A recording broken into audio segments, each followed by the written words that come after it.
ജേർണലിസ്റ്റിനോട് makeup ചെയ്തോ ഇല്ലയോ എന്ന് ചോദിക്കുക, ജേർണലിസ്റ്റിനോട് എന്തിനാ ഇപ്പൊ കട്ടൻ ചായ കുടിക്കാന്ന് ചോദിക്കുക, ഇതൊക്കെയാണ് ഇപ്പൊ ആൾക്കാർക്ക് വേണ്ടത് അല്ലേ? അതെ. പക്ഷെ ഇതിന്റെ ഇടയിൽ കടന്ന് നീറുന്ന ഒരു വിഭാഗമുണ്ട് പൊതുജനം.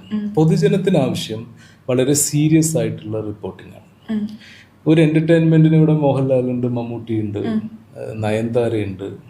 ഇനിയിപ്പോൾ നമ്മൾ കുറച്ചുകൂടി കൂട്ടിപ്പിടിക്കുകയാണെങ്കിൽ ടൊവിനോ തോമസ് ഉണ്ട്. അങ്ങനെ ഒരുപാട് ആൾക്കാരുണ്ട്. ജേർണലിസ്റ്റിൽ നിന്ന് എന്താണ് ഫണ്ടമെന്റലായിട്ട് ഒരു സിവിലിയൻ പ്രതീക്ഷിക്കുന്നത്?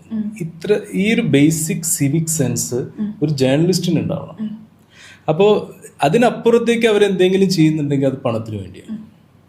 അത് ഒരു തെറ്റായിട്ടുള്ള നിലപാടാണ്. പണത്തിന് വേണ്ടി ആ സിവിക് സെൻസിന് പണയം വെച്ചിട്ടുള്ള ജേർണലിസ്റ്റുകൾ ഉണ്ടെങ്കിൽ അവരത് നിർത്തി സിനിമാ രംഗത്ത് പ്രവർത്തനം തുടങ്ങണം. പക്ഷെ പണത്തെക്കാൾ ഉപരി എനിക്ക് തോന്നുന്നത് സുജയ അങ്ങനെ ചെയ്തിട്ടുണ്ടെങ്കിൽ അത് തെറ്റ് തന്നെയാണ്.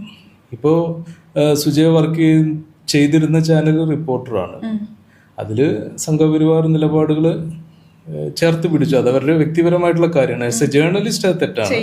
ഇപ്പോ ബിഗ് ടി വി പറയുമ്പോൾ അതിന്റെ പശ്ചാത്തലം പരിശോധിക്കുകയാണെങ്കിൽ മറ്റൊരു രാഷ്ട്രീയ പാർട്ടിയുടെ പിന്തുണയുണ്ടെന്ന് പറയപ്പെടുന്നു. അപ്പോൾ സുജയ്ക്ക് എന്ത് ചെയ്യാൻ പറ്റും അവിടെ? പിന്നെ ആസ് എ ചീഫ് എഡിറ്റർ എങ്ങനെയാണ് ഒരു ബയസ്ഡ് ആയിട്ടുള്ള നേച്ചർ കൊണ്ടുവരാൻ പറ്റുക? സുജയ് ഹാർഡ് വർക്കിംഗ് ആണ്, ഡെസ്കിലൊക്കെ നന്നായി വർക്ക് ചെയ്യുന്ന ആളാണെന്നൊക്കെയാണ് കേട്ടിട്ടുള്ളത്.